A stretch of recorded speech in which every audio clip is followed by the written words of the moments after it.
आज कोणत्याही परिस्थितीमध्ये राज्यसभेचा उमेदवार महाविकास आघाडीचा हा निश्चित होईल. अद्याप कुठल्याही नावावर अंतिम झालेलं नाही. राज्यसभेसाठी शरद पवार यांचं नाव निश्चित झालं असं म्हणतात, परंतु आदित्य ठाकरे म्हणतात असं काही निश्चित झालं नाही. म्हणून काय सुरू आहे नेमकं महाविकास आघाडीमध्ये? त्या नेमकं काय सुरू आहे यापेक्षा अजून आज 3 पक्षाची बैठक होईल आणि तो रिपोर्ट आम्ही दिल्लीला देऊ.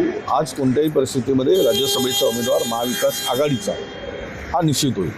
अद्याप कुठल्याही नावावर अंतिम झालेलं नाही. आणि आमची आग्रही मागणी होती की राज्यसभेची जागा आमचा राष्ट्रीय पक्ष आहे, त्यामुळे राज्यसभेची जागा आम्हाला मिळावी, विधान परिषदेची जागा उद्धव ठाकरे साहेबांनी घ्यावी असा आमचा आग्रह होता.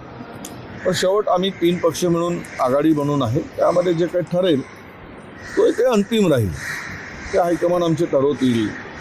ही सगळी चर्चा झाल्यानंतर त्यावेळेस अंतिम निर्णय. अद्याप कुठलाही निर्णय झालेला नाही. असं म्हणतात की राष्ट्रवादीचे लोक की शरद पवार यांचं नाव निश्चित झालेलं आहे. काल सुप्रिया सुळे उद्धव ठाकरे यांना भेटून आल्या. नाही, मला माहीत नाही त्या संदर्भात त्यांचं काय मत आहे, सुप्रियाताई सुळे काय म्हणताय, जयंत पाटील. मी माझ्या पक्षाची भूमिका म्हणतोय आणि माझ्या पक्षाची भूमिका ही स्पष्ट आहे की आम्हाला अद्याप दिल्लीवरून अशा कुठल्याही सूचना आलेल्या नाही. पण तुम्ही राज्यसभेचा उमेदवार स्टँड बाय म्हणून तयार ठेवलेला आहे का?